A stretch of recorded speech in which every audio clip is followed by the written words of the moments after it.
Ya, pemirsa, kita lanjutkan dialog masih bersama Kepala Pusat Meteorologi Publik BMKG Fahri Rajab. Pak Fahri, jika dilihat dari polanya, apakah memang siklon Seroja ini seringkali memberikan dampak ekstrim di wilayah Indonesia bagian timur? Ya gini, salah satu wilayah pertumbuhan siklon tropis itu di Samudra Hindia bagian tenggara ya, sekitar selatan NTT atau utara Australia ya, sekitar Teluk Carpentaria sana. Dari catatan kejadian siklon tropis yang pernah tumbuh di sana memang sering memberikan dampak kepada kondisi cuaca di wilayah NTT. Contoh pada tahun 2003 itu pernah ada siklon tropis Inigo yang juga memberi dampak hujan lebat di wilayah NTT. Jadi memang siklon yang tumbuh di wilayah tersebut berpotensi memberikan dampak terhadap kondisi cuaca di NTT. Namun itu tergantung dari posisi dari siklonnya tersebut ya Mbak ya. Kadang ada juga siklon yang tumbuh di Laut Timur tapi jauh dari Pulau Timur, dari NTT, itu dampaknya tidak terlalu. Nah, seiring dengan siklon itu semakin bergerak ke arah barat daya, maka dampaknya pun akan semakin berkurang. Secara teori, daerah yang paling terdampak adalah di kuadran kiri depan dan kanan belakang dari pergerakan siklon tropis tersebut. Nah ini itulah mengapa sekarang siklon tropis Seroja ini memberi dampak yang cukup kuat di NTT karena memang posisinya sangat dekat dengan daratan Pulau Timur, Pulau Rote, Pulau Sabu dan di sekitar NTT. Baik, ini seperti yang Anda katakan tadi, diprediksikan bahwa siklon Seroja ini akan meninggalkan wilayah Indonesia sekitar 2 hari lagi. Namun mengingat fenomena La Nina ini masih akan terjadi hingga bulan Mei 2021, apakah nantinya masih akan ada lagi potensi siklus-siklus tertentu yang menyebabkan cuaca ekstrim?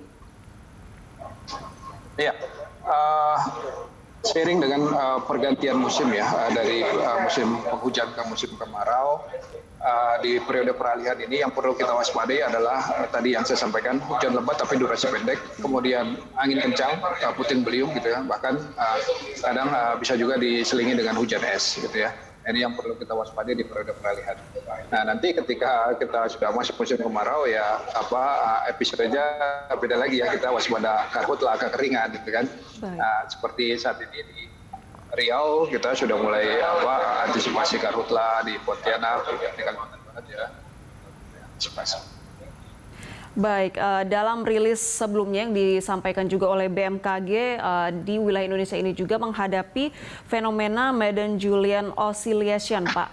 Ini apa sebenarnya yang dimaksud dengan fenomena alam tersebut? Ya, fenomena MJO ini adalah fenomena penjalaran gelombang atmosfer ya, dari barat ke timur. Itu periode yang rutin ya, antara 2 mingguan hingga 1 bulan. Jadi adanya pergerakan massa udara basah ya dari barat ke timur melintasi wilayah Indonesia.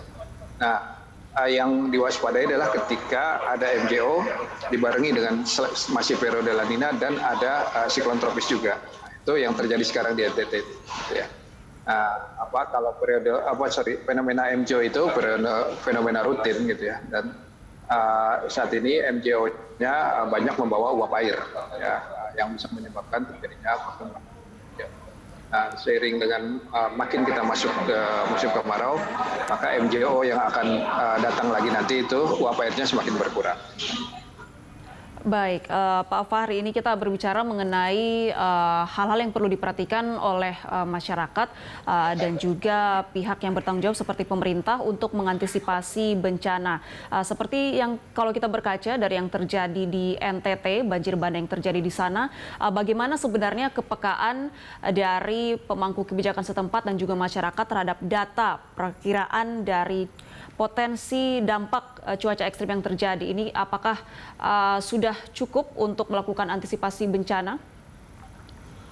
Ya, jadi BMKG sesuai dengan tugas pokok dan fungsinya terus memberikan informasi cuaca, baik itu yang berjadwal.